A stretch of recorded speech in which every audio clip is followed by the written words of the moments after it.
꼼꼼하게 물건을 챙기던 아내가 여보, 나 물 좀 갖다 줘, 물. 화장도 좀 치워줘. 여보, 발도 좀 닦아줘. 뭐든지 알아서 잘 하던 아내가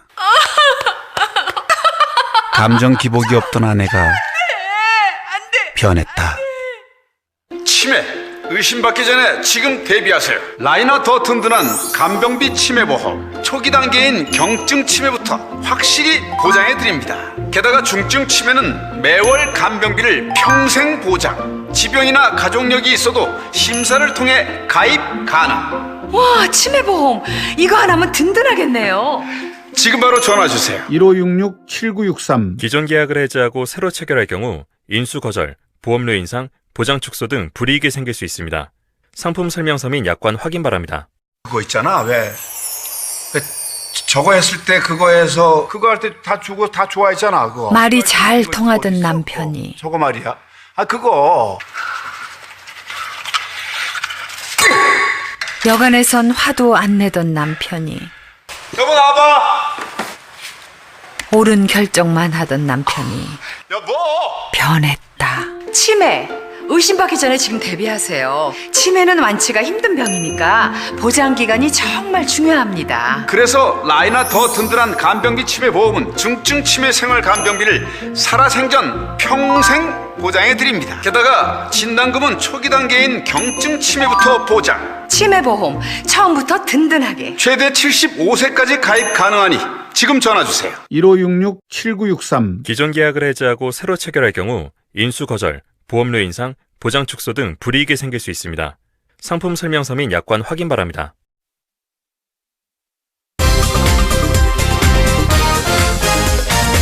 네, 여러분의 저녁 파트너 김종석입니다. 검찰이 이 정경심 교수에 이어서 조국 장관의 딸도 기소를 검토 중인 것으로 알려졌습니다. 딸도 표창 위조를 알았을 것이다. 이 공모한 혐의가 있는지 들여다보겠다는 걸 텐데요. 이 소식 준비했습니다. 그리고 오늘도 여러분의 댓글을 기다립니다. 뉴스타텐 유튜브 생방송에 의미 있는 댓글 남기시면 실시간으로 소개도 하고 질문도 해보겠습니다. 멀리 가지 마십시오. 잠시 뒤 바로 돌아옵니다. 가족여행 가신다고요? 호텔 예약하셔야죠.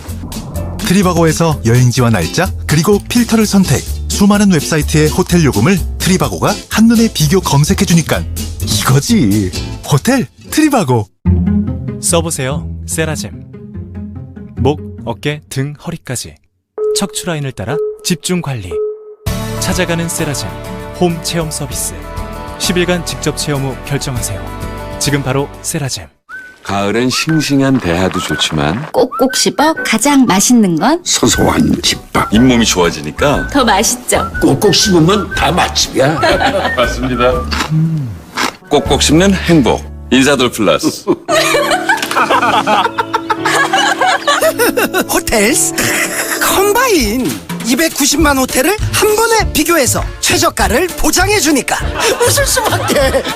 호텔스 컴바인. 예, 오늘도 뉴스탑10이 자랑하는 뉴스 고수 네 분과 함께합니다.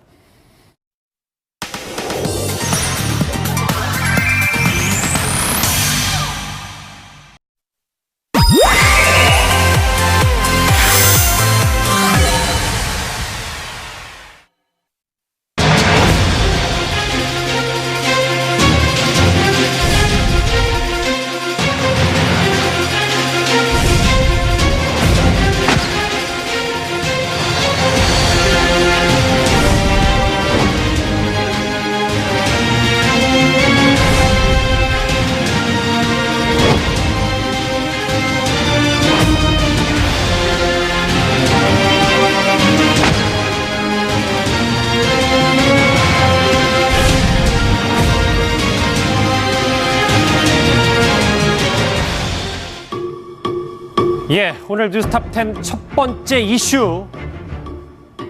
북한이 손 내민 날 정찰기 띄운 미국.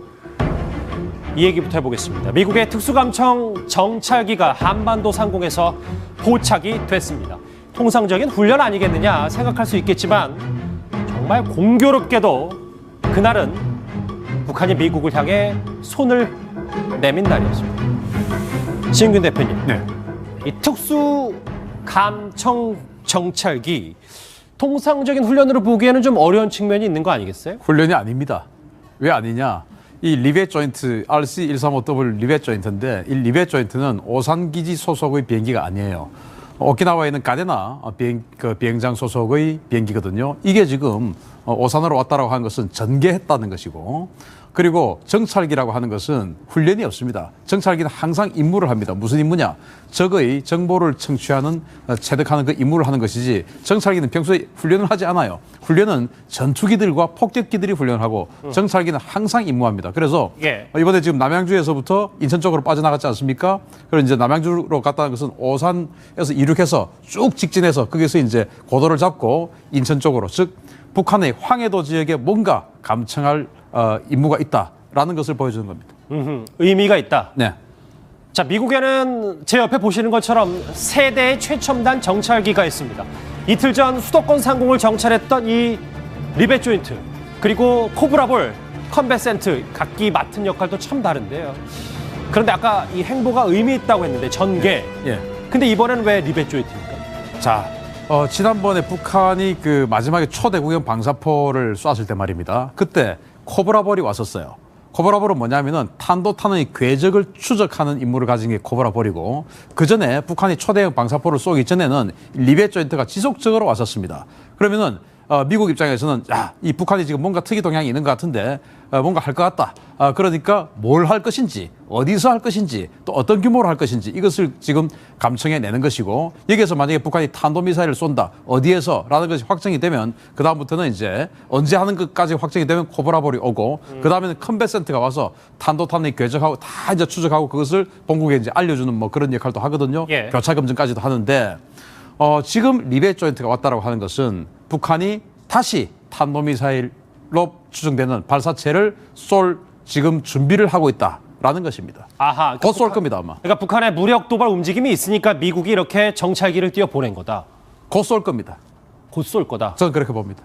그럼 얼마 있다 쏠까요, 그러면? 뭐 얼마 있다 쏘는 건 북한 마음이지만, 이 정도로 지금 이틀 전에 왔다고 한 것은 아마도 열흘 내에는 북한이 뭔가 군사적 움직임이, 중요한 움직임이 있을 것이다. 그러지 않고서야 가데나에 있는 일본에 있는 저 비행기가 여기 와서 작전을 할 리가 없는 것입니다. 지난번에 초대형 방사포를 쐈는데 실패했지 않습니까? 실패했으면 성공할 때까지 쏴야죠. 그러니까 곧 쏠 겁니다. 방사포 시험 발사를 할 수도 있다. 그렇죠. 초대형 방사포를 시험 발사하지 않겠나, 이렇게 추정할 수 있는 겁니다. 안소영님, 이게 왜 저희가 의미가 간단치 않냐고 봤냐면, 북한이 손은 내민 날, 그러니까 미국과 미국 체제 보장을 좀 해주면 우리가 그 단계를 좀 낮춰가겠다라고 한 날 정찰기를 띄웠기 때문에 북한으로서도 머리가 좀 복잡해질 것 같아요. 그렇죠. 북한도 상당히 지금 계산이 복잡할 것이고, 아닌 게 아니라 손 내민 날 미국 정찰기와 또 B-52가 이렇게 움직이다 보니까 결국 워싱턴의 의지는 이제 뭐 베트남 그 회담처럼 적당히 넘어가는 회담은 북미 정상회담 비핵화 문제는 논의하지 말자. 우리는 이제 뭔가 행동으로 보여주겠다. 이런 걸 이제 보여주는 거고, 이제 두 분이 지적하신 대로 북한이 뭔가 그동안 방사포나 뭐 이스칸데르 정도 쐈는데 그보다 좀 더 업그레이드된 무기를 발사함으로써 미국에게 새로운 그 시그널을 날리고, 그래서 미국으로부터 뭔가 얻어내겠다. 이런 징후가 미국에게 감지되지 않았는가, 이렇게도 보여집니다. 자, 그런데요, 이 특수정찰기가 수도권 상공을 정찰한 그날 김정은 위원장이 가장 두려워하는 B-52 폭격기가 우리도 정말 모르는 사이에 북태평양 상공까지 올라왔었습니다. 신 대표님, 공중급유기까지 달고 온 거 보니까 이 움직임도 심상치 않은 겁니까? 자, B-52 폭격기는 미국이 핵무기를 쓸 수 있는 그런 폭격기고 괌에 배치를 해놓고 있거든요. 그런데 그 정찰기가 온 날 이 괌에 배치를 해놓고 있는 이 B-52가 북태평양 상공까지 가는데 B-52의 항속거리가 6,500km입니다. 그러니까 괌에서부터 저기까지 한 3,000km 되죠. 그러니까 공중급유기의 급유를 받아야 다시 기지로 복귀를 할 수 있는데, 그러면 왜 왔느냐? 이게 뭐 러시아하고의 지도만 보면 저기는 러시아 앞이니까 러시아하고의 뭔가 문제가 있겠다라고 할 수 있지만, 혹시 화면에 지금 아까 그 지도를 띄울 수가 있으면 제가 말씀을 드리겠습니다. 뭐냐면은 그 항적이 있습니다. 나오네요. 지금 나오죠. 이 항적을 서쪽으로 한 1,000km 옮겨 보십시오. 어떻게 됐냐?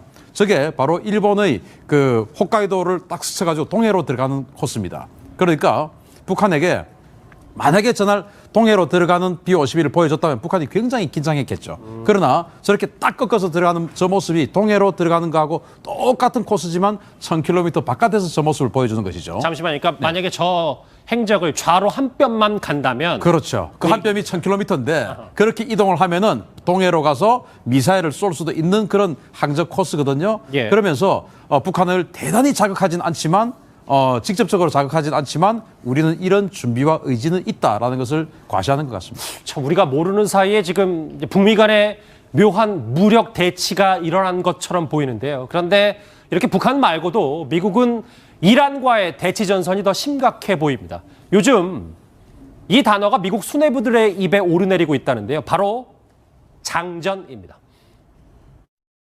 As the president said, we don't want war with anybody, but the United States is prepared. We're locked and loaded, and we're ready to defend our interests and our allies in the region. Make no mistake about it. 자, 그리고요. 미국의 트럼프 대통령은 이 폼페이오 국무장관을 사우디에 급파하기로 했습니다. Secretary Pompeo and others will be going over to Saudi Arabia at some point to discuss. 폼페이오 장관이 사우디에 가는 이유를 좀 더 자세하게 우리가 알 수 있을까요?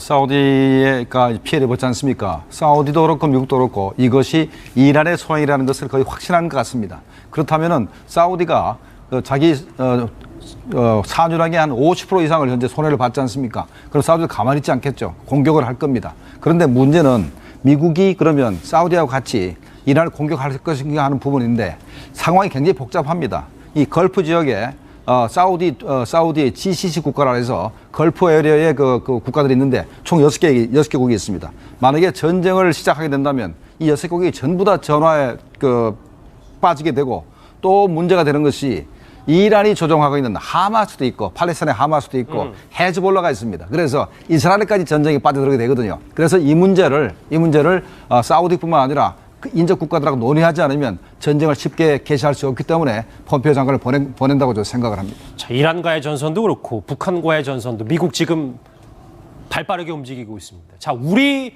외교과로 한번 가볼까요? 어제 저희가 이 강경화 장관과 김현종 안보실 2차장의 갈등설을 짚어봤었는데 오늘은 이 강 장관이 국회에서 외교부 패싱 지적에 또 한 번 해명을 해야 했습니다. 한미 방위비 분담금 협상을 이끌 수장의 외교부 인사가 아니라 경제통이 발탁됐기 때문입니다. 화면 만나보시죠. 이번 그 한미 방위비 분담 협정의 수석으로 기재부 출신이 거론이 되고 있다. 예, 아직 확정이 된 단계는 아니고 이번에 협상의 무게라든가 어려움에 비춰봐서 하여튼 정부로서는 최대한의 능력을 가진 협상팀을 외교부, 국방부 또 안보실 협의를 하면서 지금 만들어 나가고 있습니다. 이번에는 훨씬 더 어려운 협상이 될 거기 때문에 그야말로 범정부적으로 최대한의 능력을 가진 협상팀을 꾸려나가겠다. 물론 협상팀의 수석 대표가 확정은 안 됐어요. 뭐 누가 될지는 아직 모릅니다만 경제통 출신이 거론되고 있기 때문에 지금 우리 정부가 이 방위비 분담금 협상을 한미 동맹 안보 개념이 아니라 비용 문제로 보는 거 아니냐라는 지적이 있습니다. 그 부분인데 1차부터 5차까지 방위비 협상은 국방부가 맡았고 6차부터 10차까지 올해까지는 외교부가 수석 대표를 맡았습니다. 그런데 이제 갑자기 기재비 출신인데다가 현재 퇴직자거든요. 퇴직자고 국무위원회 부위원장을 했던 금융위원회 부위원장을 했던 사람을 갖다가 현재 수석 대표로 맡긴다는 얘기인데 이 사람은 한미 동맹과 상관 전혀 없는 사람입니다. 그렇기 때문에 이 사람이 현재 만약에 협상 수석 대표가 된다 그러면 오로지 돈만 가지고 계산할 겁니다. 그래서 미국이 요구하는 그런 한미 동맹의 가치라든가 이런 것을 고려하지 않고 오로지 돈 계산만 하다 보면은 오히려 금년도 2019년도 협상 자체가 그래서 현재 문제가 된 거거든요. 원래 협상에서 미국에서 한 1억 5천 정도 주면은 하면은 한 5년 단위로 하겠다 그랬으면 그때 오히려 싸게 맥혔었는데 1조 원 이내로 하려가 돈에 맞추다 보니까 현재 협상이 현재 어려워졌고 됐고 다시 협상이 되는데 그런 게 다시 반복되지 않겠나. 한미 동맹의 가치가 좀 훼손되지 않겠나. 그런 우려가 앞섭니다. 네, 말씀하신 한 번 더 여쭤볼게요. 왜냐하면 반대편에서는 아니 지금 트럼프 대통령도 저렇게 돈 장사를 하니까 우리도 당연히 경제통을 해야 되는 거 아니냐라는 의견도 있어서 한번 제가 되묻는 겁니다. 자, 돈을 많이 깎게 되면 미국 입장에서는 한국을 방어할 가치가 있느냐 돈 계산하게 될 겁니다. 그러면 주한미군 철수나 감축으로 연결되기 때문에 우리가 그래도 좀 손해보는 척하면서 돈을 좀 방위비 분담금을 더 내는 것이 오히려 국가에게 도움이 되지 않겠나라고 생각을 합니다. 국익 측면에서 말씀하시는 거군요. 허만섭 부장. 그런데 이 분담금의 경제통을 전면에 내세운다라는 게 지금 문재인 정부의 외교 관료 불신 때문이 아니라라는 목소리도 있습니다. 김현종 안보실 차장을 안보실 차장으로 임명했지 않습니까? 근데 그 이후에 결과가 어땠냐면은 결국은 한미 방위비 분담금에서 미국 쪽에서 지금 터무니없이 높은 금액을 지금 요구하고 있습니다. 김현종 차장이 임명된 이후에요. 그렇다면 김현종 차장은 아시다시피 한미 FTA를 옛날에 이끌었던 경제통 외교 전문가라고 할 수 있는데요. 경제통 내세워봤자 결국은 결과는 별로 좋지 않았다, 신통치 않았다는 지금 일단 잠정적인 결과가 나오고 있고요. 이런 와중에 지금 방위비 협상을 할 사람을 또 기재부 출신의 경제통을 사령탑으로 앉히겠다라고 하니까 지금 우려가 나오고 있는 겁니다. 왜냐하면 지금 이 방위비 협상이라는 것은 비록 돈 문제이기는 하지만 한미 군사 동맹에 대한 어떤 가치적인 어떤 연대감이랄까 이런 굳건한 어떤 바탕 위에서 어떤 협력적인 차원에서 이게 돈 문제라든지 이런 금액적인 문제가 거론이 돼야 되는데 그런 부분에 대한 사전 지식이 거의 없는 기재부 출신이 과연 이것을 이끌어 나갈 수 있겠는가, 또 다른 또 미국과의 갈등 요인이 일어나는 거 아닌가라는 부분이 있고요. 또 한 가지 제가 또 지적하고 싶은 것은 김현종 차장의 전력인데요. 이분이 지금 한일 간에 지금 갈등이 있을 때요. 일본의 역량은 한 줌밖에 안 된다. 그리고 미국의 중재 요청 안 하겠다. 우리가 글로벌 호구가 될 일이냐 이런 기억이 나네요. 이런 말은 상당히 수위가 높고 상대 국가에서 들었을 때는 꽤 기분이 나쁠 수 있는 그런 얘기입니다. 그러니까 경제통이기도 하면서 동시에 외교관으로서 좀 갖춰야 될 덕목적인 차원에서 좀 문제가 있지 않느냐라는 지적까지 나올 수 있을 정도로 좀 절제력이라든가 이런 부분에서 좀 많은 아쉬움을 줬습니다. 자, 그런데 외교부에 난처한 일이 하나 더 생겼습니다. 한 익명의 외교부 관계자가 일본 주관지와 인터뷰를 했는데 문재인 정부를 원색적으로 비난했습니다. 김종훈 실장님. 화면 같이 보시면 물론 이 얘기가 사실인지 아닌지는 저희도 알 수가 없습니다. 내막은. 다만 이름을 밝히지 않은 익명의 외교부 관계자가 조국 장관 임명은 청와대 무리한 수법이다. 그리고 문재인 정부 외교를 주도하는 건 외교부가 아니라 청와대다. 문정인 특보가 핵심이다. 이 얘기를 했어요. 저는 대부분 다 사실이라 생각하고 마지막 부분 문정인이 외교안보의 주요 인물이다. 요거는 주요 인물이긴 하지만 실제로 정책에 얼마나 개입한지는 그건 미지수입니다. 그런데 청와대가 외교부를 움직이고 청와대가 국방부 전체를 움직이고 해서 외교부 국방부가 사실은 제 목소리를 못 내고 청와대가 하는 데 그대로 따라가는 거 아닌가. 국방부에서 기자들이 정책을 물어보면은 국방부 관리들이 이렇게 얘기한답니다. 청와대 물어봐라 이렇게 얘기한답니다. 그 정도로 현재 모든 것을 청와대 주도로 가고 있기 때문에 현재 외교부나 국방부는 사실 제 목소리를 못 내고 현 정부가 청와대 위주로 현재 가고 있다라고 봐야 되겠습니다. 그러니까 지금 미묘한 시점에 지금 가뜩이나 지금 사이도 안 좋은 일본 언론에서 이 얘기가 나왔기 때문에 상당히 좀 고약해졌어요. 외교부 입장에서는. 이게 외교부 전체의 정서를 반영한다고 저는 생각이 되거든요. 국방부도 마찬가지입니다. 현재 나름대로 청와대가 일방적으로 남북관계를 개선한다 그러면서 9.19 남북군사합의를 일방적으로 우리만 지키고 북한은 안 지키고 그래서 손해보고 있고 외교부 문제도 마찬가지 아닙니까? 한미동맹의 균열이 자꾸 생기고 대일관계가 경색되고 하는 것 자체가 청와대가 만든 거 아니냐는 그런 외교부 사람들의 그런 생각이 반영됐다고 저는 봅니다. 사실 지금 대북관계도 심상치 않고 한미관계도 파열음이 좀 들리는데 이렇게 외교부 내에서도 좀 비난 목소리가 나온다. 좋지 않은 건 분명해 보입니다. 자, 하나 더 있어요. 궁금증이 여전한 강경화, 김현종 갈등설에 윤상현 외교통일위원장이 둘 사이의 불화를 이렇게 분석했습니다. 같이 들어보실까요? 기라성 같은 장관이나 기라성 같은 외교관들을 전부 제껴놓고 그 사람이 상전 노릇하듯 외교안보 정책을 지시를 하고 갑자기 변경하고 제가 알고 있는 외교부의 고위 당국자들은 고개 흔듭니다. 특히 그 사람이 다음에 장관 오는 게 아니냐, 조국 공개를 흔드는. 구체적으로 그분의 어떤 인격이나 퍼스널리티, 캐릭터에 대해서 얘기는 안 하겠습니다만은 한미 동맹에 대한 우려, 주한미군 주둔에 대한 우려를 더욱더 증폭시키는 계기가 됐다.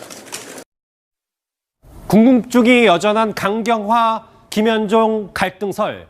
예. 근데 오늘 허만숙 부장, 김현종 2차장이 SNS에 제 덕이 부족했던 것 같다라는 글을 올렸습니다.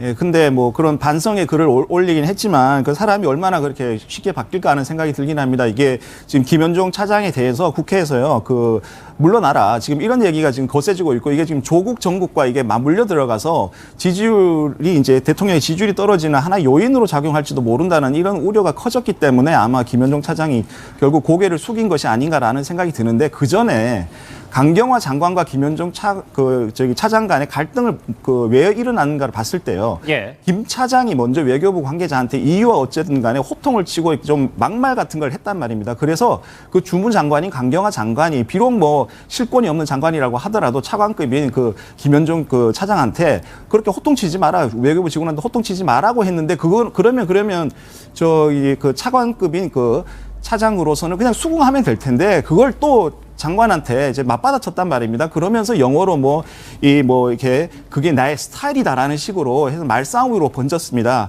이런 측면으로 봤을 때는 이거는 그 김현종 차장이 요즘 시쳇말로 하는 그 외교부 직원들한테 꼰대짓을 한 거고 장관이 그것을 정당하게 지적을 한 것인데 예. 김 차장이 지금 어느 정도 평정심을 지금 잃고 있다. 이렇게 지금 평가될 수 있습니다. 실권이 없는 외교부 장관 얘기를 강경화 장관이 들으면 참 섭섭할 것 같긴 한데 알겠습니다. 일단 뭐 해석이시니까. 예. 자, 이 청와대 차장이라 하더라도 외교부 직원들한테 호통칠 권한 전혀 없습니다. 없고 필요하다면 차관이나 장관한테 얘기해가지고 의사를 전달할 뿐이지 호통칠 권한이 없는데 호통을 치니까 강경화 장관이 화가 난 겁니다. 강경화 장관과 이 김현종 2차장의 갈등설 그리 쉽사리 가라앉진 않을 것 같습니다. 첫 번째 이슈 외교안보 소식이었습니다. 다음 주제로 바로 넘어가 보죠.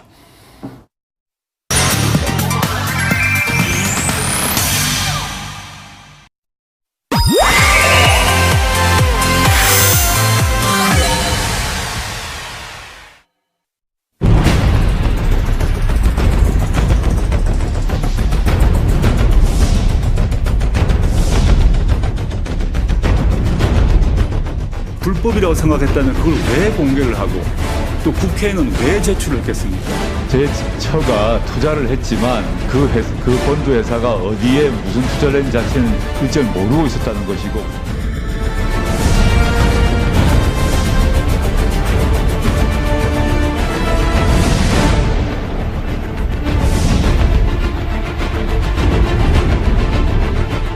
모든 범죄 혐의의 몸통 이제 딱 한 명으로 좁혀지고 있습니다. 피의자 조국, 이제 그 자리에서 내려오십시오.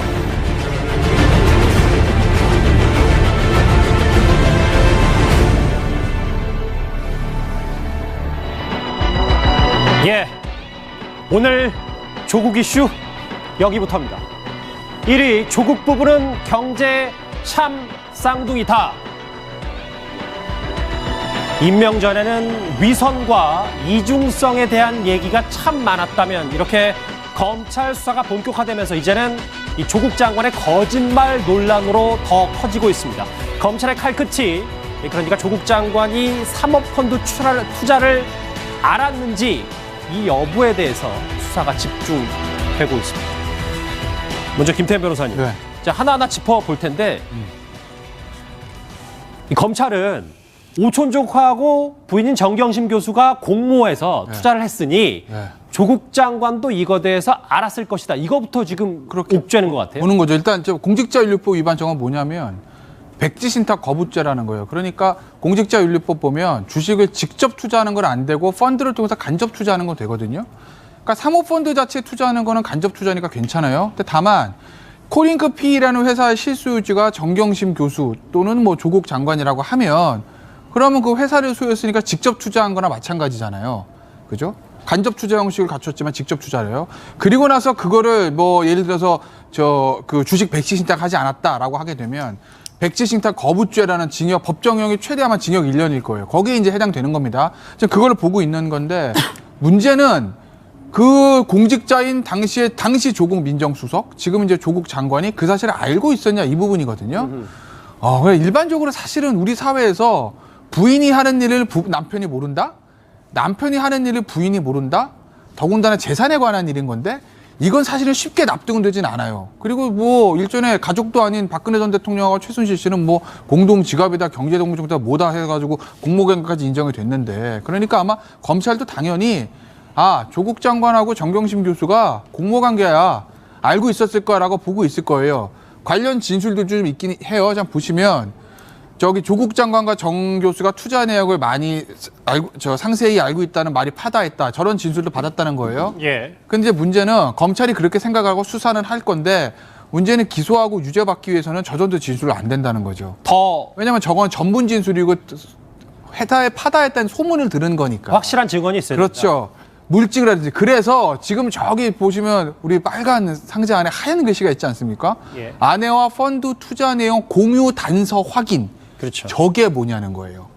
그러니까 저게 무엇인지는 몰라요. 언론도 저렇게만 나와 있고 그게 무엇인지 모르는데 그게 무엇이냐. 제가 봤을 때는 관련자 진술보다 아마 정경심 교수의 하드디스크 3개가 검찰에 들어갔죠.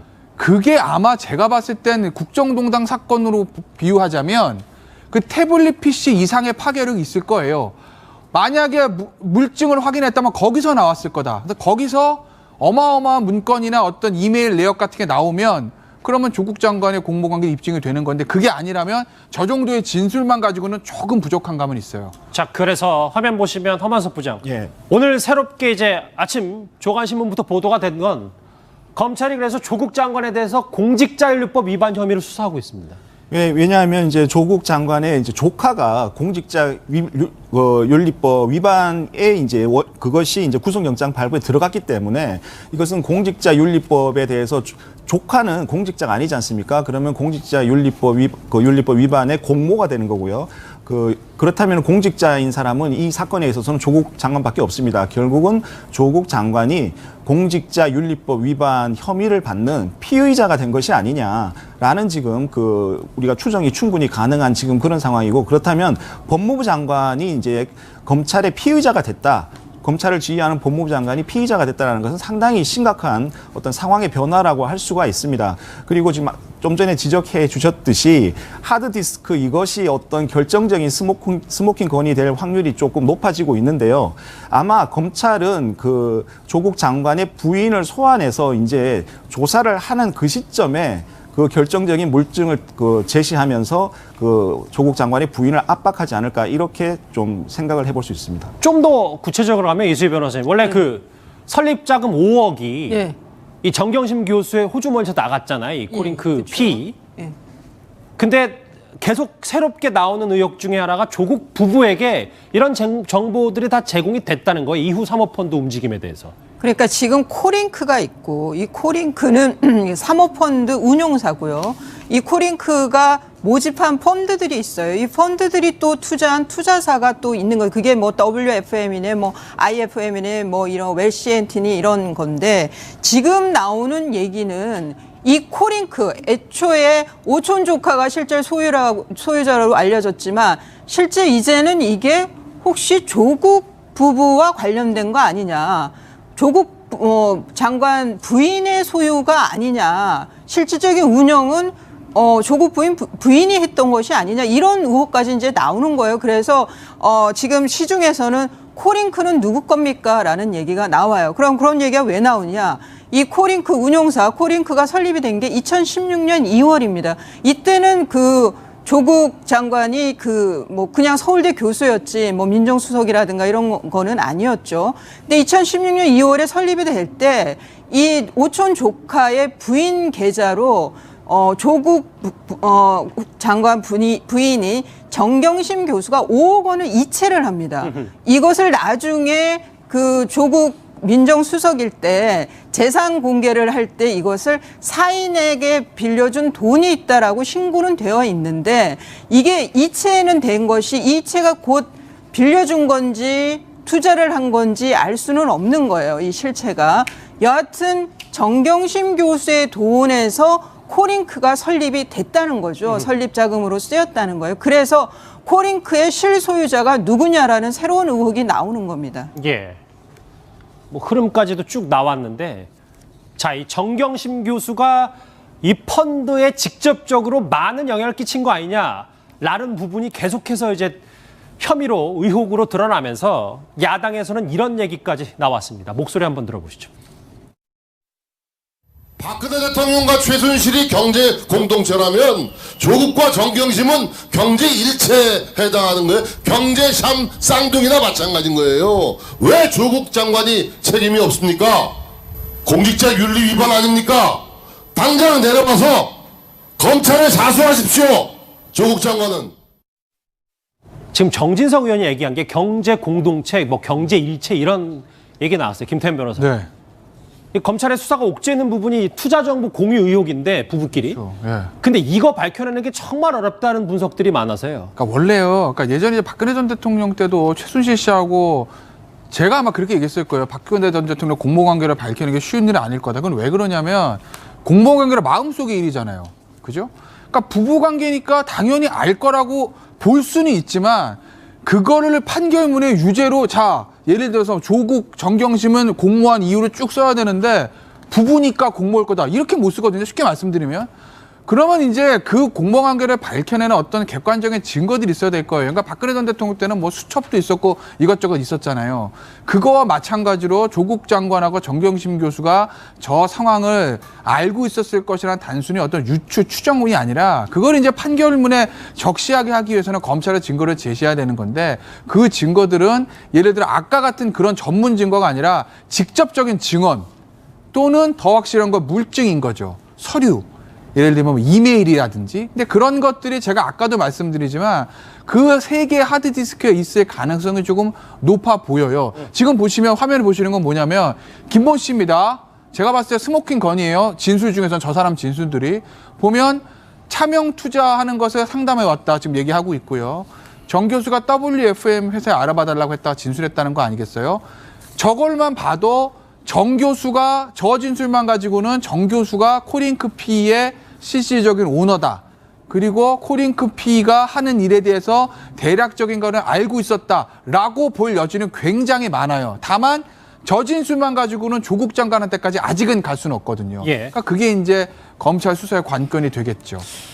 자, 조국 장관은요. 청문회 때 다른 의혹과는 조금 다르게 사모펀드에 대해서는 일체 모른다 이렇게 강하게 부인했었습니다. 당시 목소리 같이 들어보실까요?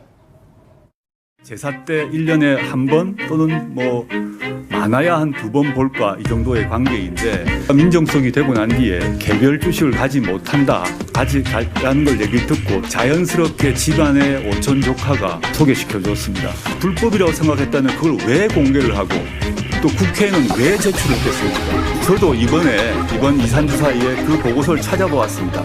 이렇게 되어 있습니다.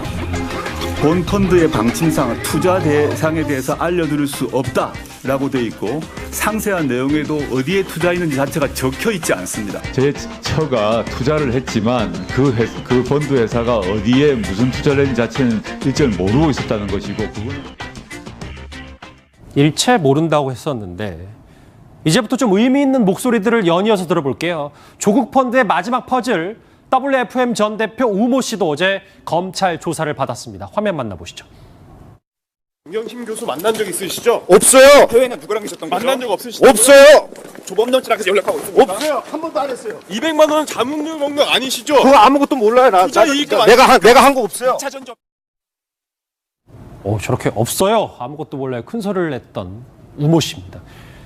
지난 청문회 발언 가운데요. 가장 주목받는 말 바로 이걸 겁니다. 조국 장관은 당시 법적 책임이 드러날 경우 장관 수행이 어렵다. 이 표창 위조에 대해서 이렇게 말했었습니다. 같이 들어보실까요? 한 가지만 여쭤볼게요. 예.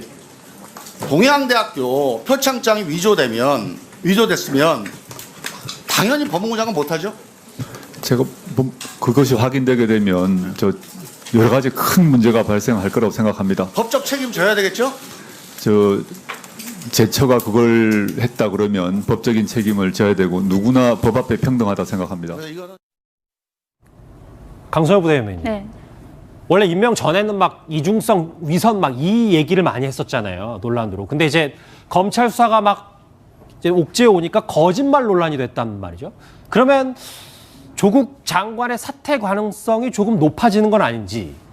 조국 장관 본인 스스로가 어떤 불법에 관여를 했거나 그러니까 법적으로 책임질 부분이 있으면 저는 사퇴 가능성이 있다고 봅니다. 근데 현재까지 드러난 걸로 보면 조국 장관 본인이 어떤 뭐 직접적으로 불법 행위를 했거나 뭐 책임을 져야 되거나 뭐 관여를 깊게 했거나 그런 정황은 드러나고 있지 않는 것 같거든요. 그 앞서 김태원 변호사께서 그 공직자윤리법에 관해서 말씀하시면서 그 주식 백지 신탁 거부의 죄라고 말씀을 하셨잖아요. 그리고 거기 공직자윤리법에 보면 주식 백지 신탁 관여 금지도 되어 있습니다. 근데 저는 이 자체가 그 공직자윤리법을 구성하는 요건 자체가 주식 백지 신탁 금지란 말이에요. 그리고 주식을 백지 신탁을 한 것에 관한 거잖아요. 근데 지금 현재 조국 장관 관한 논란은 사모펀드란 말이에요. 그럼 이게 지금 주식 백지 신탁이란 그 구성 요건이 갖춰지지 않는 건데 과연 이게 공직자윤리법을 잣대를 들이대는 게 맞나? 저는 거기 자체에도 지금 의문이 있습니다. 아, 검찰의 지금 그 기준에 대해서도 의문점을 갖고 계십니다. 허만석 부장.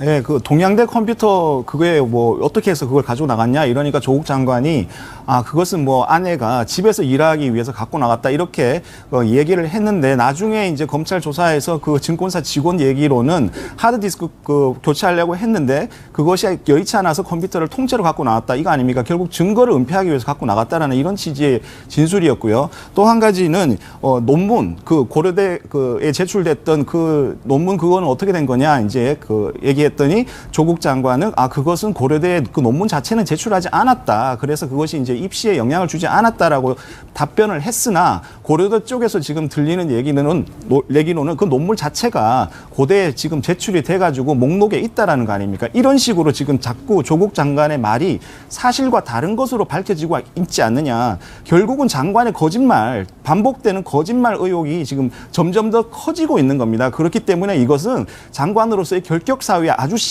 명백한 아주 결정적인 결격 사유가 될 수 있다고 생각하고 거기에다가 엎친 데 덮친 격으로 지금 실정법 위반인 윤리법 공직자 윤리법 위반 의혹은 이제 본인이 지금 받게 되는 것으로 어제 오늘자로 이제 계속 이렇게 이런 문제까지 나오고 있는 지금 이런 상황입니다. 자, 이렇게 검찰 수사가 속도를 내면서 조국 장관 임명 당시 문재인 대통령의 발언도 재조명되고 있습니다. 그 목소리 들어보시죠. 조국 법무부 장관의 경우 의혹 제기가 많았고 배우자가 기소되기도 했으며 임명 찬성과 반대의 격렬한 대립이 있었습니다. 그러나 저는 원칙과 일관성을 지키는 것이 더욱 중요하다고 생각했습니다. 본인이 책임져야 할 명백한 위법 행위가 확인되지 않았는데도 의혹만으로 임명하지 않는다면 나쁜 선례가 될 것입니다. 김태현 변호사님은 저때 문재인 대통령의 발언의 의미가 지금 상황이 좀 많이 달라졌다고 보세요? 근데 이제 위법행위 확인의 의미를 법적인 의미라는 게 기소를 얘기하는 거지 1심 유죄를 얘기하는 건지 저 3심까지 유죄 확정이지. 원래 근데 법조인들이 위법행위 확인이라고 하면 무죄 추정의 원칙이니까 3심까지 확인되는 그런 부분이거든요. 근데 저도 법조인이고 조국 법무부 장관은 뭐 실무 법조인은 아니지만 어쨌든 법학 교수고 대통령도 법조인 출신입니다. 법조인들이 정치하게 되면 가장 조심해야 되는 게 뭐냐면 법적으로 합법인데요. 무죄 추정의 원칙이 있는데요. 아직 대법원 확정 판결이 안 났으니까 저는 법적으로는 무죄 추정인데 이런 얘기 하면 안 됩니다. 이건 정치인으로 살 얘기는 아니라고 봅니다. 그러니까 하나만 조금 더 나가서 말씀드리면 이게 얼마나 위험한 얘기냐면 위법행위가 확인되지 않았으니까 임명하겠다는 거 아니겠어요? 그러면 앞으로 인사청문회 하면 어떻게 돼요? 인사청문회 필요가 없어요. 그럼 위법행위 확인 누가 해줘요? 검찰이 해줍니다. 그럼 앞으로 현 정부든 다음 정부든 간에 대통령이 장관 임명했는다, 총리 임명했는데 뭔가 좀 이상하다. 그럼 야당이 어떻게 하겠어요? 검찰 고발하는 거예요. 그럼 검찰이 수사하죠. 똑같은 게 반복되는 겁니다. 아니 뭐 더불어민주당과 청와대에서 그런 얘기 하지 않습니까? 검찰이 정치 개입하지 말라고? 저 말이 그런데 검찰로 하여금 정치 개입하게 해주는 말입니다. 그러니까 저 얘기는 제가 봤을 때는 이제까지 대통령이 하신 여러 얘기들 중에서 의도는 뭐 다를 수는 있겠으나 굉장히 저는 잘못하신 말씀이라고 봅니다. 아니, 그러니까 다시 여쭤보면 저때 문재인 대통령이 얘기했던 상황과 지금 상황이 다르다는 거잖아요. 다르죠. 저 때는 근데 대통령 입장에서 보면 위법 행위가 확인될 가능성이 좀 낮다고 볼 수는 있겠죠. 근데 지금도 아직 뭐 언론 보도지 검찰에서 기소한 거는 아니지만 그때보다는 위법 행위의 가능성이 조금은 높아진 건 맞죠. 하지만 대통령이 말한 기준 위법 행위 확인 그게 안 된 거는 그때나 지금이나 마찬가지인 건 있죠. 알겠습니다. 자, 지금은 조국 장관의 거취 얘기가 다시 수면 위로 올라왔는데요. 그 소식은 잠깐 다시 접어두기로 하고 조국 장관의 가족으로 한번 집중해 보겠습니다. 다음 주제 바로 확인합니다.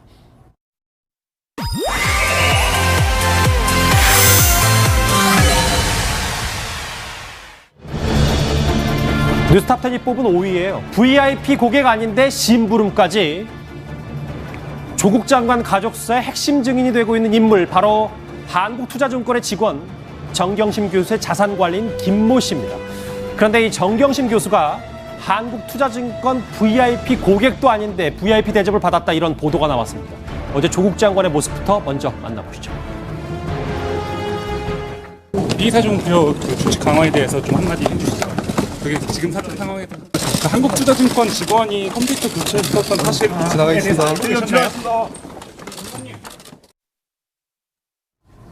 저 인물 김모 씨가 스모킹건이잖아요. 지금 많은 얘기를 하고 있는데 유수 변호사님.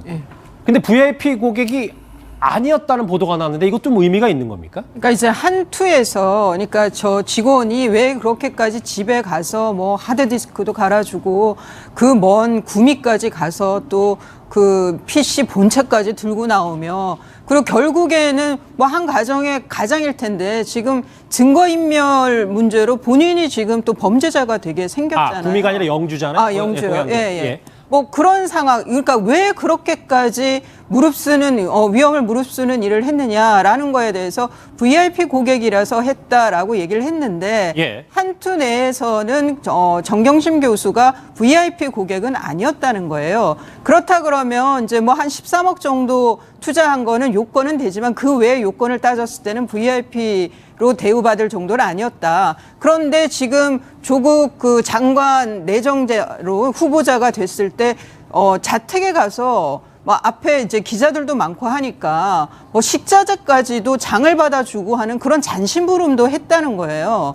그러면 이게 그냥 그 한투 직원이 뭐 본인이 이제 나중에 이 사람이 장관이 될 테니까 장관 부인이니까 알아서 본인이 뭐 영업을 한 건지 아니면은 정경심 교수가 그야말로 슈퍼 갑질을 한 건지 그거는 뭐 두 사람의 뭐 관계라든가 여러 가지를 따져봐야 되겠습니다만은 직원을 저렇게 소위 말해 집사 부리듯이 한 것은 갑질이라고 보는 것이 더 상식에 맞지 않나는 생각이 듭니다. 김태현 변호사님 왜 이렇게 도왔을까요? 개인적인 생각은 어떠세요?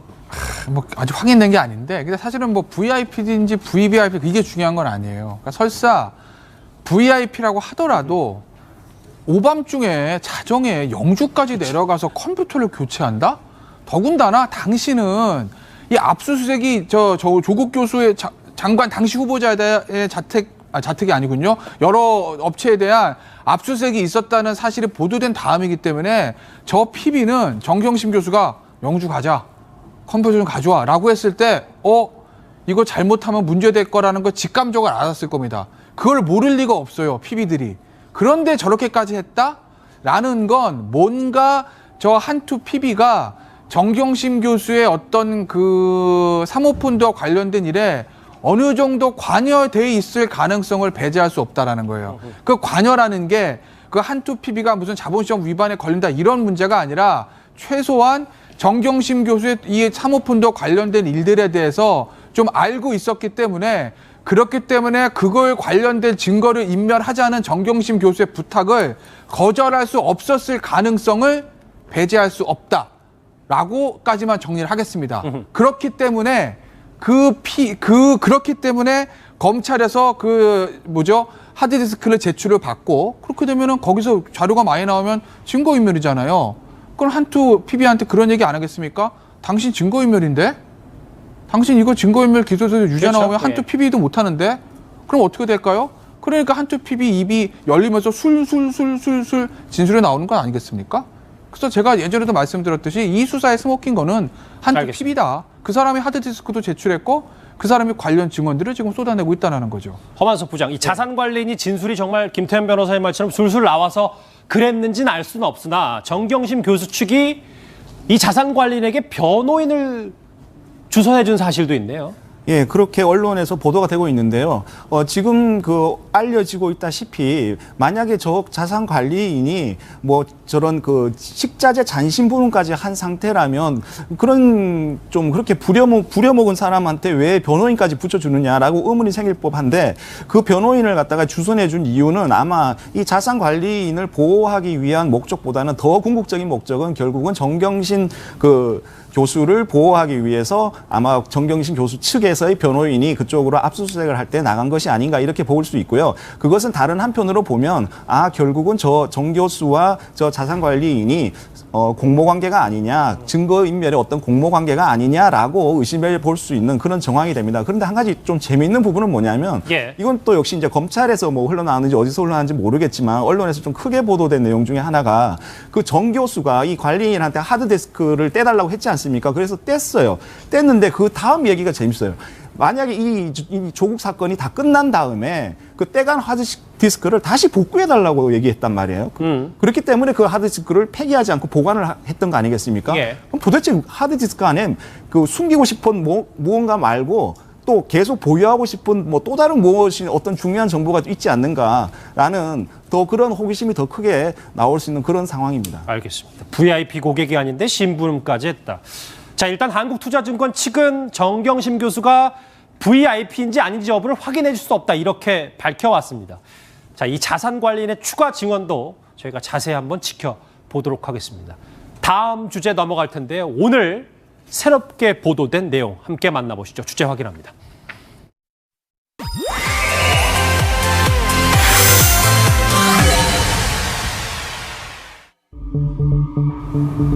자, 새로 나온 내용이 이겁니다. 2위, 검찰 조국 딸도 기소하나. 검찰이 말이죠. 정경심 교수에 이어서 조국 장관의 딸도 기소를 검토 중인 것으로 알려졌습니다. 그러니까 딸도 표창 위조를 알았을 것이다. 이 공모한 혐의가 있는지 들여다보겠다는 걸 텐데요. 이수희 변호사님. 그 정도로 검찰이 지금 딸도 재판에 넘길 정도로 자신이 있다는 겁니까? 자신감도 있고 또 하나는 이제 압박용이 되겠죠. 이게 이제 정경심 교수라든가 조국 장관에 대해서 다 압박용이 될 텐데요. 지금 나오는 보도에 의하면은 저 표창장에 있는 그 날짜는 2012년 9월 7일이지만 실제 하드디스크를 분석해 봤을 때 작성된 거는 2013년으로 보인다는 거예요. 그런데 이제 문제는 이 위조를 한 것이 컴퓨터 하드디스크는 엄마 정경심 교수의 하드디스크이지만 그 직인이 있고 하는 게 실제 이제 정말 위조하는 데에 관여된 것은 누구인지는 알 수가 없어요. 지금 성명 불상자와 공모하여라고 이제 공범이 있는 걸로 지금 공소장에는 기재가 되어 있다고 합니다. 근데 지금 이제 공개되지 않은 상황에서 소환을 해서 조국 장관 딸을 이제 조사를 했는데 문제는 이 부산대 의전원에 20세가 넘은 성인이니까 본인이 이런 표창장을 다 첨부해서 부산대 의전원에 신청을 하고 이런 내용들, 그러니까 저 문서를 행사한다는 것은 다 조국 후보 딸도 알고는 있었을 텐데 문제는 만일 엄마 정경심 교수가 위조를 한 거라면, 혼자 위조를 한 거라고 하면은 그 위조 사실을 딸이 알았느냐 몰랐느냐는 입증이 만만치는 않을 거예요. 그런데 문제는 그 안에 내용이 한 2년 동안을 어학원에서 봉사를 했다고 했기 때문에 본인이 그 어학원에 가서 봉사한 내용이 없다라고 하면은 그 문서 안에 있는 내용이 허위라는 것은 본인도 알 수가 있는 거잖아요. 딸도. 그런 면에서는 정유라하고는 또 좀 다른 면이 있을 수도 있겠다는 생각도 들고요. 그런데 이제 여하튼 모녀를 같이 기소한다는 거는 상당히 검찰로서는 부담스러울 텐데 계속 이런 얘기가 나오는 것은 저는 정경심 교수에 대한 압박용이 더 크지 않나라는 생각이 듭니다. 엄마를 향한 압박용, 검찰 수사가요. 자, 어제 저희가 짚어드렸던 것처럼 동양대 이 표창 위조 의혹 때문에 올해 칸 영화제에서 황금종려상을 받은 이 봉준호 감독의 영화 기생충이 다시금 회자되고 있습니다. 화면 만나보실까요?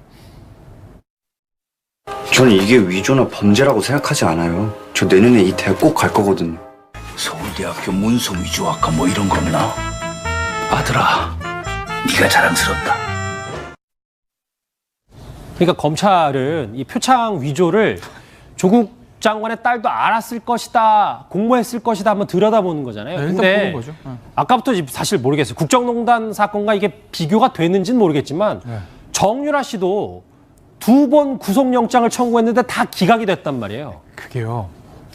역대로 보면 대입에서 이게 업무방해잖아요. 뭐 위계형 공무집행방해 될 수도 있고 학교에 따라서 부모를 처벌하지 아이를 처벌한 예는 거의 없었어요. 고등학생 미성년자들 대부분 부모가 주도하지 뭐 아이가 뭐 부정입하고 이러진 않잖아요. 부모가 다 하니까. 알았다고 하더라도 입건을 잘 안 하고 마무리를 졌죠. 그런데 이제 이 조국 장관의 딸 같은 경우는 성인이란 말이에요. 미성년자가 아니라 대학원 갈 때란 말이에요. 당시에도 대학원 재학생이었고. 그러니까 이거를 만약에 공모 관계가 있다라고 인정이 되면 이거를 기소 안 하기는 좀 쉽진 않을 거예요. 성인이기 때문에. 뭐 영장은 안 치겠지만. 근데 다만 뭐 이런 건 있죠. 아까 이수희 변호사 얘기하신 대로 검찰 입장에서는 뭐 이 조국 후보자의 딸을 기소하고 이게 뭐 수사의 성패를 가르는 건 아니거든요. 아하. 그러니까 정경심 교수가 문서 위조했다는 그 부분에 대해서 굉장히 좀 집중적으로 수사를 하겠지만 두 사람의 이제 공모 관계에 대해서 딸이 저 문서 위조된 거 몰랐고요. 어쨌든 저는 그때 뭐 인턴 나가서 좀 봉사를 좀 하긴 했으니까요. 제대로 나온 건지 알고 엄마가 어떻게 만드는 걸 말 안 해줬어요라고 하게 되면 그 부분에 대해서는 좀 집중적으로 파고들지 않을 수는 있죠.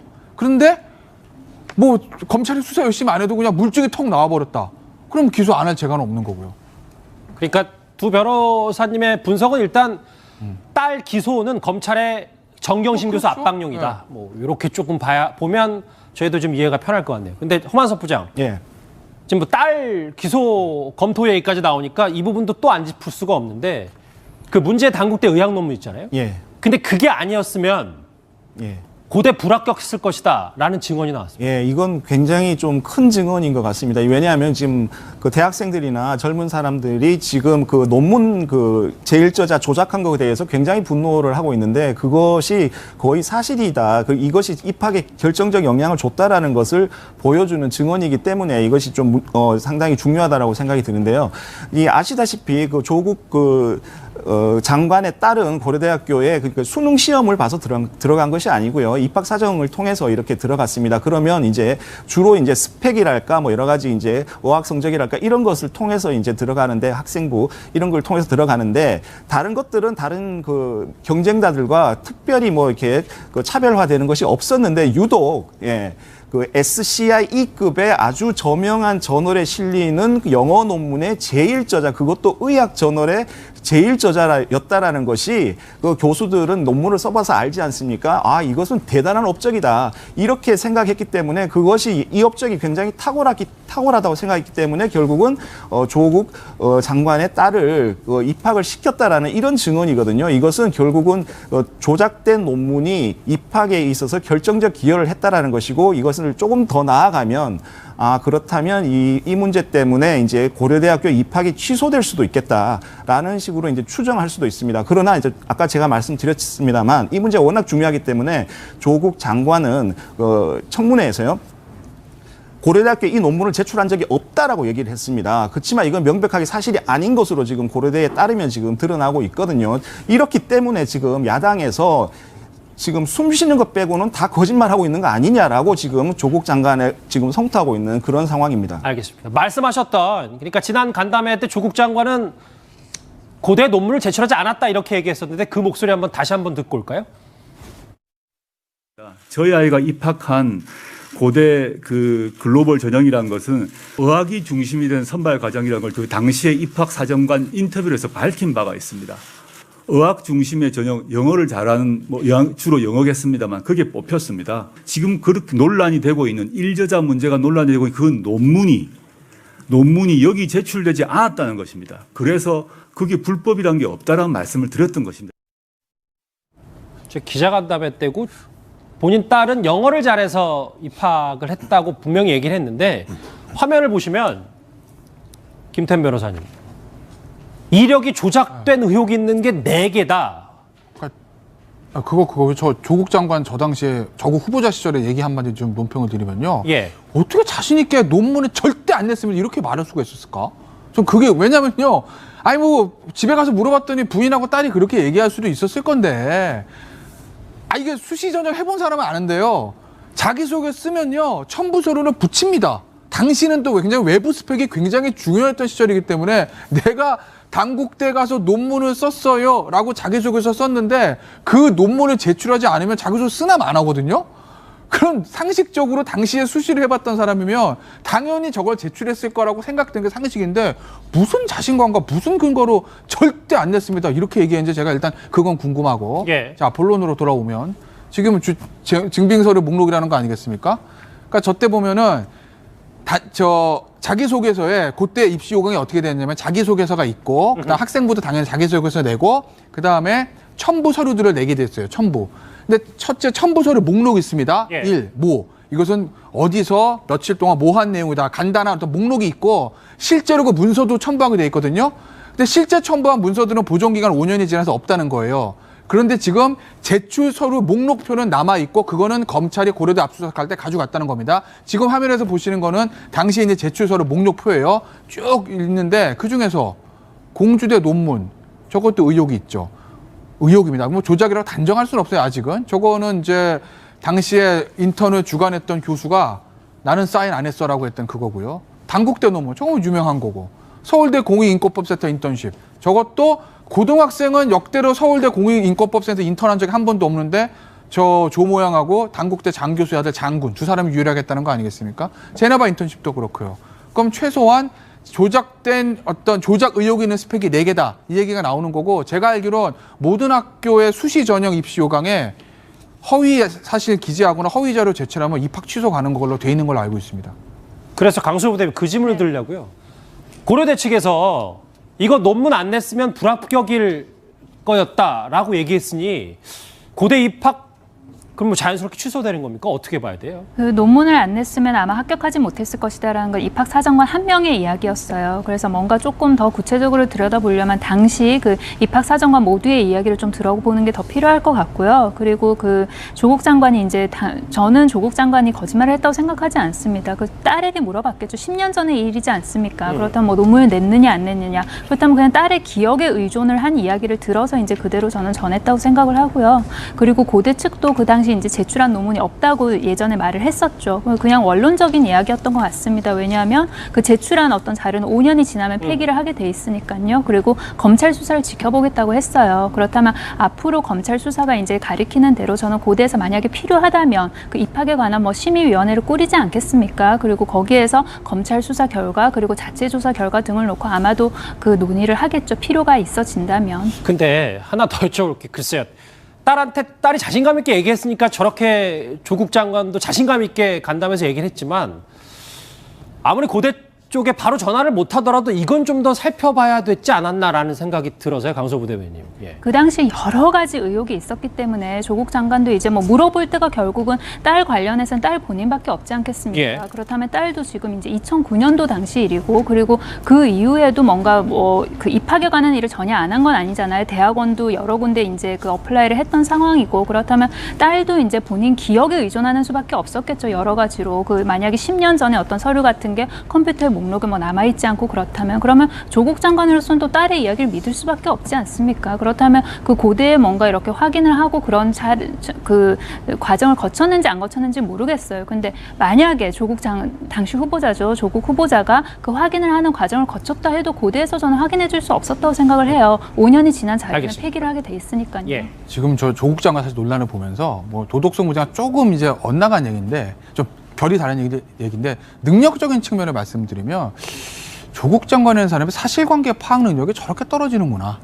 예를 들면 부모니까 딸 말을 믿고 싶겠죠. 남편이니까 아내 말을 믿고 싶겠죠. 그런데 지금 이 정국은 딸이 왼쪽이라고 얘기하고 부인이 왼쪽이라고 얘기하니까 왼쪽이 맞는 거다. 이렇게 판단할 수 있는 국면은 아닙니다. 왜냐하면 이건 굉장히 중요한 국면 아니겠습니까? 본인이 사실관계 파악하는 데 있어서. 그런데 딸이랑 부인이 그렇게 얘기하니까 당신들 많이 맞겠지라고 다른 사실관계에 대한 파악을 전혀 안 하고 그걸 기자간담회 청문회에서 얘기한다? 그랬기 때문에 참 죄송한 얘기인데 조국 장관이 민정수석할 때 인사검증에서 그렇게 구멍이 많이 난 걸 보면 아, 이분이 어떤 문제가 생겼어요. 그 문제를 해결하는 사실관계 파악 능력이 지극히 떨어진다라고 저는 제 주관적인 어떤 생각을 가지고 있고, 그다음에 고대 입시 문제 하나 드리면요. 어떤 의미에서 보면 그 논문이 입학에 중요한 기여가 됐다. 근데 그건 중요한 거 아니에요. 왜? 수시는요. 점수로 정량 평가가 아니라 정성 평가, 주관적인 평가이기 때문에 입학사 점검의 생각이 다 다를 수 있고 객관적으로 수치가 안 나오니까 그 논문 때문에 붙었다, 영어 때문에 붙었다 이렇게 단적으로 말할 수는 없어요. 그렇기 때문에 아까 제가 말씀드린 것처럼 수시 전형할 때 모든 대학의 입시 요강에 자료가 허위거나 양력이 허위거나 기재 내용이 허위면 입학 취소 이렇게 돼 있는 거예요. 그러니까 그걸로 보는 거죠. 허위 여부가 핵심이니까. 그렇죠. 이수희 변호사님, 가정이긴 한데 고대 입학이 취소되면 뭐 서울대 그리고 부산대 이렇게 도미노로 취소가 되는 거예요? 지금 이제 있는 게 휴학을 한 게 서울대 한경대학원이죠. 그래서 장학금 먹튀 논란이 있었고요. 그리고 지금 부산대 의전원이 있는데 여기는 전부 대학원이기 때문에 지원 자격이 대졸 이상이어야 되는 거니까요. 그 뭐 지금 고려대 입학이 취소된다 그러면은 그 학사 학위 자체가 없어지는 거라서 그러면 그 대학원은 자연스럽게 취소가 돼야 되는 것이라고 봐야 되고요. 그런데 앞서 지금 말씀하신 거에서 저는 이 고려대가 고려대에 조국 장관 딸이 간 게 2010년이에요. 그러면 한 9년 전 얘기인데 다른 것도 아니고 맏딸이에요. 아이가 많은 것도 아니고 달랑 남매예요. 첫 애를 대학을 보내는데 거기에 입시에 필요한 자료를 내는 거를 그 미성년 고3 딸한테만 너 알아서 제출하라고 했겠습니까? 부모들이 당연히 관여해서 하죠. 그러면은 그때 논문을 냈는지 안 냈는지, 논문이 무슨 얄팍한 포스터도 아니고 지금 그 SCI에 될 정도로 꽤 두꺼운 논문인데 그게 제출됐는지 안 됐는지를 기억을 못한다? 이런 것들이 일반 가정에서 벌어진다라고 했을 때 굉장히 조국 당시 후보자의 저 변명은 정말 선뜻 믿기가 어려운 거죠. 알고도 거짓말을 했다고 봐야 되는 거죠. 다시 이 조국 장관 이슈가 그러니까 입학, 공정 문제로 조금씩 더 불거지면서 내일은 서울대, 연세대, 고려대 이 세 개 대학교 학생들이 동시에 촛불 집회를 엽니다. 과거 목소리부터 듣고 또다시 얘기를 좀 나눠보도록 할까요? 원칙적으로 불공정하고 그리고 다른 열심히 노력했던 학생들의 기회를 박탈하면서 입학한 과정이기 때문에 분노하는 부분도 있고, 정치적인 것보다 일단 고대생들이 가장 이게 어찌 보면 피해자일 수 있으니까 그 입시 관련돼서 비리가 의혹이 이제 굉장히 커졌기 때문에 확실히 집회를 통해서 조금 더 학교 측이나 어떤 그 높은 사람들한테 좀 전달이 잘 됐으면 좋겠다는 마음입니다. 내일 서울대, 고려대, 연대 대학생들 촛불 집회가 다시 열립니다. 화만수 부장. 근데 지금 학생들 말고도 좀 교수진들도 시국 선언에 많은 인원이 동참하고 있는데 지금 약간 신뢰성을 흔들려고 가짜 서명도 좀 일어나고 있다면서요? 예, 그렇습니다. 조국 법무장관 임명으로 사회의 정의 윤리가 무너졌다라는 내용의 이제 시국 선언문을 누군가 어떤 교수가 만들었고요. 이 선언문에 대해서 이제 교수들이 지금 서명을 하고 있습니다. 그런데 이것이 박근혜 전 대통령 시절에 최순실 사태 때요. 2,234명의 교수들이 서명을 했는데 이 숫자를 지금 넘어서고 있다. 그래서 이것이 좀 상당히 관심을 끌고 있는데, 다른 한편으로는 이제 이 시국 선언문의 어떤 신뢰성이랄까 이런 것을 훼손하려는 목적인지는 몰라도 가짜 서명도 역시 이쪽에다가 이렇게 몰리고 있습니다. 그렇기 때문에 이 서명에 서명을 한 교수들이 실제 교수인가 이런 식으로 해서 이제 이 서명의 어떤 공신력을 좀 떨어뜨리려는 그런 시도도 발생하고 있다, 이렇게 지금 들리고 있습니다. 이렇게 좀 다시 또 진영 논리로 갈라져서 시국 선언에 대해서 가짜 서명 얘기가 나오고요. 좀 안타까운 일입니다. 자, 이 와중에 조금 중요한 이 조국 장관과 그리고 부인, 딸에 대해서 딸까지 기소를 검토하고 있다는 검찰의 얘기도 들려서 오늘 오후에 정경심 교수가 SNS에 이런 글을 올렸습니다. 저희가 좀 주목을 해봐야 돼요. 추측이 의혹으로 의혹이 사실인 양 보도되는 고통스러운 시간을 보내고 있다. 재판 과정에서 진실이 확인될 것이다. 강성우 부대변인, 정경심 교수가 이 시점에 이 얘기를 한 이유가 좀 있을까요? 그 지금까지 언론 보도를 보면 그 이야기가 어디에서 나오냐면 뭐 검찰 수사를 받았던 그런 이해관계자들의 이야기를 베이스로 해가지고 계속 보도가 되는 경향이 있습니다. 반면에 정경심 교수의 어떤 해명이나 아니면 입장 같은 거는 잘 반영이 되지가 않아요. 그렇다면 이게 뭐 결국은 기울어진 운동장을 만들어내는 건데 이게 어디랑 연결되냐면 공정한 재판을 받을 권리, 그러니까 결국 인권의 문제랑 연결될 수 있는 것이거든요. 그러니까 정경심 교수 입장에서는 저런 이야기를 하는 게 저는 당연할 수밖에 없다고 생각을 합니다. 이제 본인의 입장을 적극적으로 내도 언론에 전혀 반영이 지금 잘 안 되고 있지 않습니까? 그렇다면 저는 뭐 본인의 SNS 통해서 저런 이야기를 하는 건 당연하다 그렇게 생각합니다. 근데 김태현 변호사님, 이게 몰라요. 그러니까 뭐 본인의 답답한 심경을 드러내는 것도 분명히 반론권 차원에서 보장이 돼야 됩니다만 그렇죠. 현재 입원 중이고 피의자 신분에다 이제 가족을 둘러싼 검찰의 칼끝이 예리해지니까 이 정도 선에선 끊어줘야 되겠다는 본인 생각이 좀 많이 배어 있는 겁니까? 글쎄 뭐 그것까지는 제가 정확히 모르겠는데 뭐 어쨌든 정경심 교수가 이번 달 어쨌든 굉장히 고초를 겪을 가능성이 높아지고 있고 그러니 당사자 입장에서는 뭐 저런 말은 저는 할 수는 있다고 봅니다.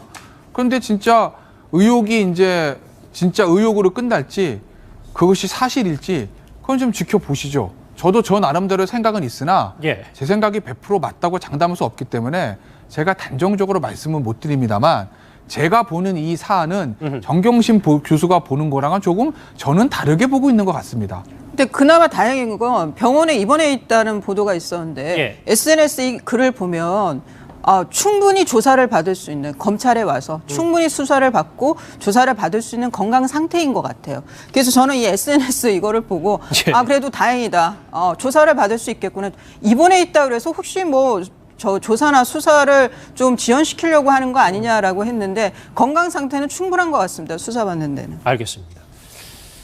자, 정경심 교수의 SNS 격정 토로와 기소까지 될 수 있는 조국 장관의 딸 얘기 정리해봤습니다. 다음 주에 넘어가기 전에 댓글 한번 저희 살펴보고 넘어갈까요? 부부는 일심동체인데 조국 부부는 부부 유별이냐? 예. 1000만 관객을 돌파한 영화보다 뉴스가 더 재밌다는 댓글도 있습니다. 검찰개혁, 사법개혁에 대해서 강조하시는 분들도 있습니다. 조국 장관 된 게 어쩌면 나라를 올바르게 만드는 계기가 될 것이라고 믿는다. 그 부분도 있고 이 사회 부조리를 바꾼다는 그런 측면에서 바라보는 분들도 있군요. 예. 장관 임명 자체가 해외 토픽가입니다. 마지막입니까? 자신의 지위를 이용해서 용역, 그러니까 투자증권 자산관리인을 일을 시켰다면 위계한 뇌물죄 아닌가. 여러 날카로운 댓글들을 한번 여러분과 살펴봤습니다. 다음 주제 넘어가 보겠습니다. 주제 같이 확인해 봅니다.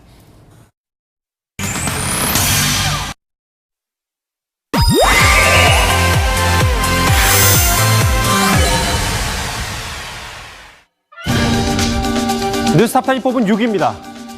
조국 구하기 또 실패? 자, 무슨 얘기냐면요. 조 장관 지키기 위한 아니면 말고식 제안들이 쏟아지고 있는 것 같습니다. 조국 장관이 오늘 또 국회를 찾았는데요. 그 목소리부터 먼저 듣고 오겠습니다. 네, 일부에서는 제 가족들과 관련된 수사 때문에 추진하는 정책으로 오해하시는 분이 있습니다. 저와 무관하게 이미 추진해온 법무부의 정책을 이어받아 마무리한다는 점 분명히 말씀드립니다. 오늘 논의되던 형사사건 수사공보 개선 방안은 관계기관의 폭넓은 의견 수렴을 거치고 제 가족을 둘러싼 검찰 수사가 마무리된 후에 시행되도록 하겠습니다. 여론을 의식해서인지 모르겠는데 오늘 국회를 찾은 조국 장관이 그 전부터 이제 법무부 장관 피의사실 공표 제한 논란이 일자 초안일 뿐이라고 한 발 물러섰고 오늘은 박준 변호사 본인 가족 수사 끝난 다음에 하겠다는 건데요. 그렇죠. 이 검찰 내부에 반발이 좀 있습니다. 훈령은 이게 뭐 시행령이나 뭐 그 법률이 아니기 때문에 장관의 서명만 있으면 사실상 훈령은 개정이 가능합니다. 그러다 보니까 검찰 내부라든지 여기서는 만약에 피의사실 공표 제한을 하게 된다면 처음에 혜택 볼 수 있는 사람이 조국 장관이 아니냐 이런 내부적인 의견이 나오고 그러니까 사실 이거 가는 거에 대해서는 큰 문제가 없지만 내부적 반발을 조금 우려해서 이건 초안일 뿐이지 그대로 하진 않겠다. 나중에 논의를 좀 한 다음에 이게 확정을 할 것이라고 좀 한 발 물러선 그런 뉘앙스를 보이고 있습니다. 허만수 부장 반대로 본다면 만약에 여론이 그래 맞아 피의사실 공표 이거 하지 말아야지 힘을 실어줬으면 밀어붙였을 개연성도 있습니까? 예, 그랬을 수도 있죠. 그렇지만 지금 조국 장관 임명이 잘못됐다. 그리고 사퇴를 해야 된다. 그리고 검찰의 수사가 지금 제대로 하고 있다라는 지금 여론조사 결과가 더 많기 때문에 예. 지금 현재 이 피의사실 공표에 의해서 조국 그 장관 관련된 혐의를 이제 언론에 공표하는 것을 막아야 된다라는 이 주장이 좀 그 설득력이 좀 잃고 있는 지금 그런 상황이고요. 조국 장관 같은 경우에는 그 취임하자마자 특별수사팀을 꾸려서 윤석열 검찰총장을 수사에서 배제해야 된다라는 이런 얘기가 지금 법무부에서 아이디어 차원이라고 합니다만 이런 게 나왔고요. 그렇지만 그것 좌절이 됐고 이번에도 역시 또 이제 그 본인의 어떤 그 저기 가족 관련 비리가 이제 언론에 확산되는 걸 막기 위해서 또 이런 그 피의사실 공표 부분을 조속하게 시행하도록 하자라는 움직임을 보였다가 또 언론이나 여론에서 이제 조금 반대 여론이 심해지니까 이것을 주춤하고 있습니다. 그렇지만 상당수 법조인들은요 이렇게 생각하고 있습니다. 우리나라는 굉장히 지금도 여전히 부정부패 지수가 상당히 높은 편이고요.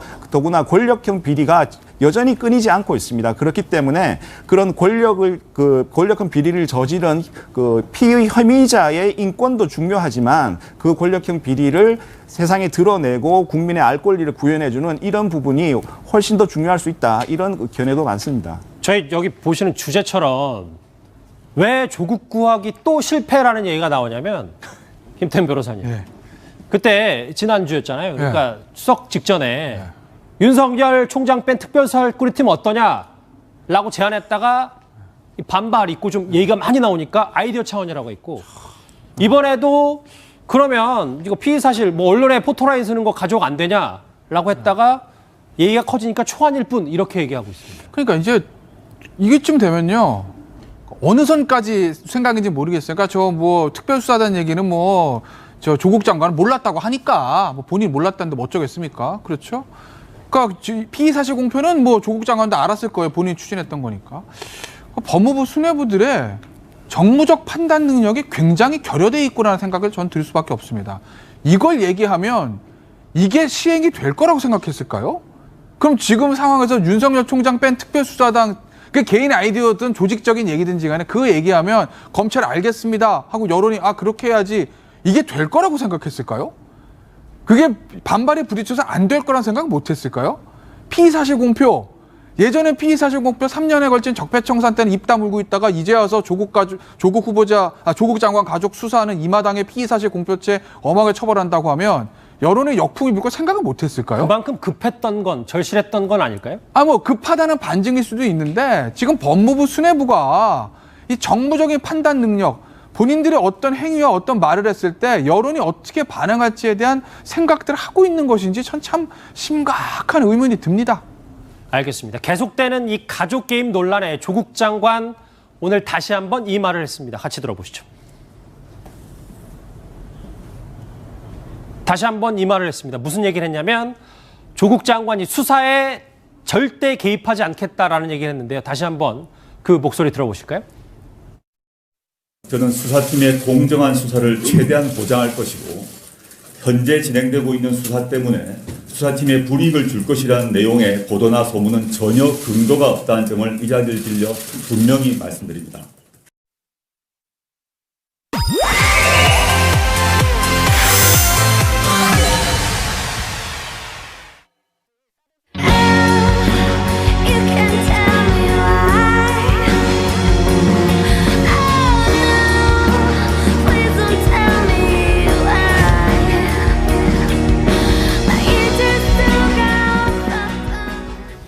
이번에 여의도로 가보겠습니다. 자유한국당의 삭발 행렬 심상치 않습니다. 오늘은 전현직 국회 부의장까지 나섰는데요. 그 현장으로 한번 가보시죠. 문재인 정권의 헌정유린 중단하라! 중단하라! 중단하라! 중단하라! 문재인 대통령은 조국을 즉각 파면 파면하라! 심재철 의원입니다. 여러분 큰 박수로 격려해 주시기 바랍니다. 국민의 마음을 대변하는 삭발입니다. 국민의 분노를 표현하는 삭발입니다.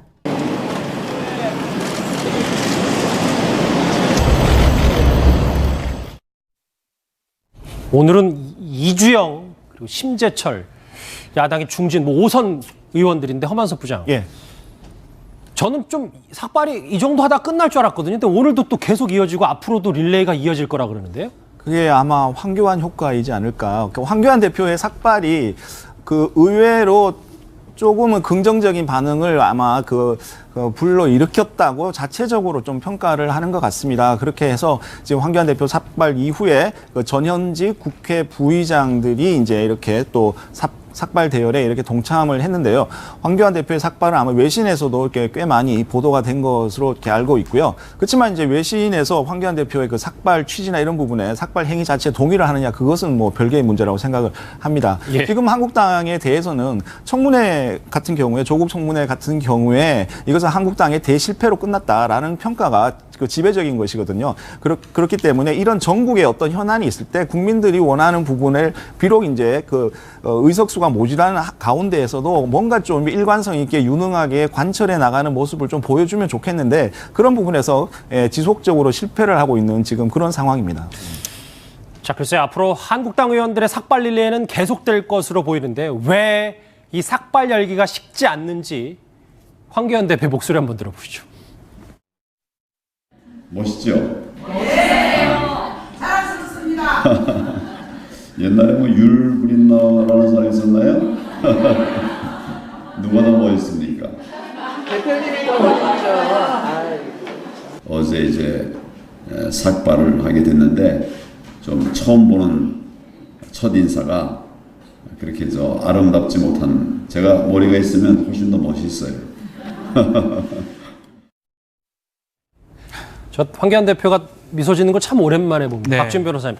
자유한국당 스스로도 당황하고 있습니다. 이런 보도에 대해서. 삭발을 했으면 그 어떤 결기라든지 그런 것들이 보여야 되는데 상당히 잘생겼습니다. 지금 보면.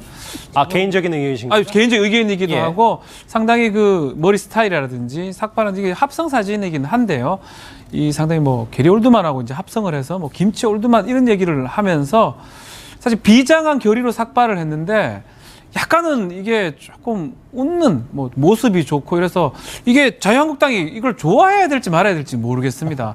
삭발의 어떤 취지하고 주목받고 국민들이 보는 거는 맞는데 어떤 삭발의 취지에 맞게 보는 건지 하여튼 다른 의미를 보는 건지 모르기 때문에 이 외신에서 주목을 하는데 좀 다른 의미에 주목하는 게 자유한국당 입장에서 좀 어리둥절한 상황이 아닌가 생각이 듭니다. 자, 그런데요. 이 삭발 행렬에 차마 동참하지 못하는 한 인물이 있습니다.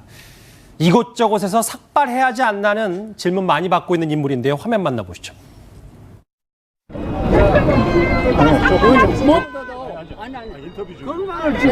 우리 머리 다 삭발합시다. 네. 자, 이 정도. 지금 잠을 못 자고 있는데. 저게 추석 연휴 직전이었어요. 근데 보신 것처럼 나경원 원내대표는 처음에도 그랬고 지금도 그렇고 삭발할 생각이 없어 보입니다. 지금 저희가 할 수 있는 저항의 투쟁이라고 생각을 합니다. 국민들도 궁금해하는 게 나경원 대표가 과연 삭발할 것인가.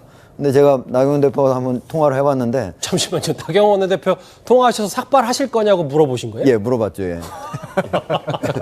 그랬더니 뭐라고 하십니까? 예, 그러니 삭발하지 않겠다고. 예. 투쟁 방식에 대해서 찬성하지 않는 그런 반응을 보였고요.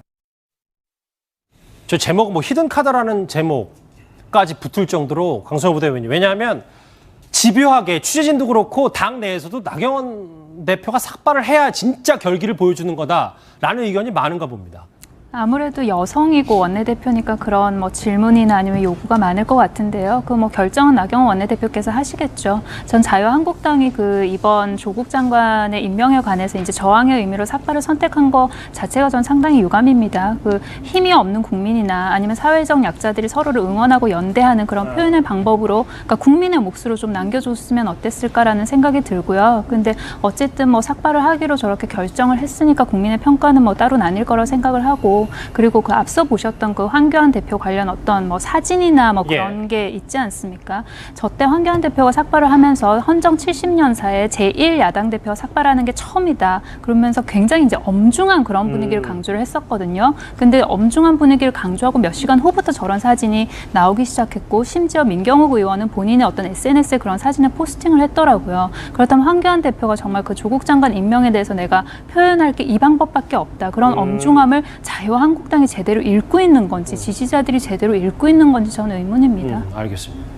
그런 의견도 뭐 일견 생각해 볼 만한 문제인 것 같은데요. 그런데 자유한국당이 이렇게 삭발이라는 비장의 카드까지 꺼내들었지만 입단속은 잘 못하는 것 같습니다. 화면 만나보시죠.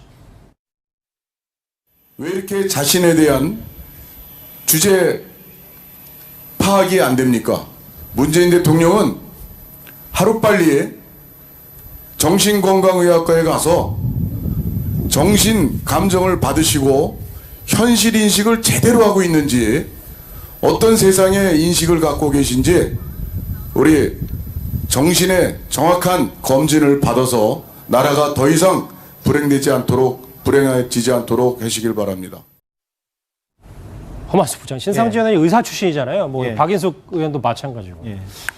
글쎄 지금 만약에 분위기가 삭발로 조금 흐름이 고조됐다면 이것 때문에 또 막말 논란 또 다시 휩싸였습니다. 그러니까 이런 막말이 이제 그 한국당이 의도했던 메시지에 사람들이 집중을 하지 못하게 스스로 이렇게 방해하는 그런 효과를 내고 있습니다.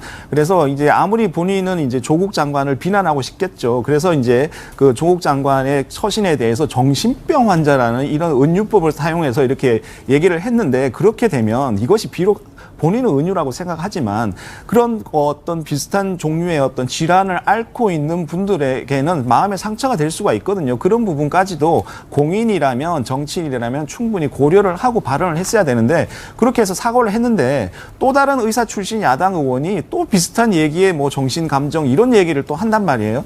그렇기 때문에 물론 이제 그때는 또 그 타겟이 조국 장관이 아니라 이번에는 대통령을 향해서 또 이렇게 얘기를 하기 때문에 그렇다면 그 사과의 진정성이라는 것이 없지 않느냐. 옛날에 그 자유한국당이 뭐 고질적으로 막말 얘기를 해왔는데 이번에도 또 이렇게 하는 거냐라는 식으로 많은 사람들이 또 실망을 할 수도 있지 않나 이런 생각을 하게 됩니다. 알겠습니다. 자유한국당의 심상찮은 삭발 행렬내기 짚어봤고요. 다음 주제 넘어가기 전에 오늘의 실시간 검색을 한번 만나보겠습니다. 돼지열병 얘기도 저희가 좀 짚어봐야 됩니다. 이슈가 조금 끝나면 돼지열병 얘기도 짚어볼 거고요. 오늘 갈등설이 있었던 두 인물 실시간 검색어에 당연히 오르내렸습니다.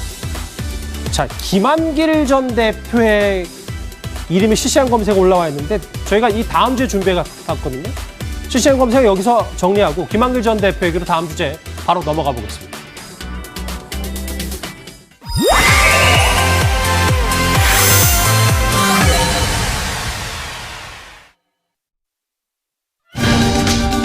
조국 장관의 후폭풍으로 여권에선 이제 제대로 세대 교체를 안 하면 총선 승리가 어렵다 이런 분위기가 감지되고 있습니다. 이 와중에 현재 폐암으로 투병 중인 김한길 전 대표의 소식이 전해졌습니다. 박준 변호사님. 네.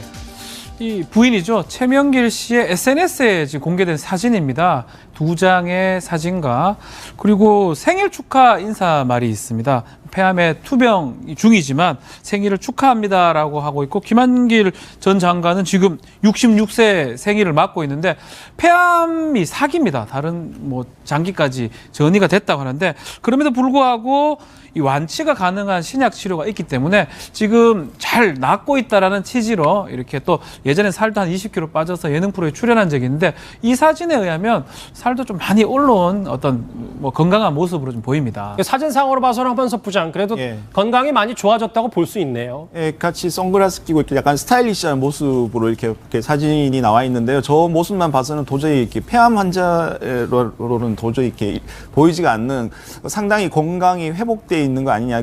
폐암 4기라고 진단을 받은 것으로 알고 있는데 이게 여러 가지 치료라든지 이런 부분들 투병 생활을 잘 해서 지금은 좀 많이 호전된 것으로 이렇게 비춰지고 있습니다. 자, 3년 전에 김한길 전 대표가요. 총선 불출마를 선언하면서 정계에서 한 발 뒤로 물러났었을 때가 있었습니다. 그때 목소리 한번 듣고 오겠습니다.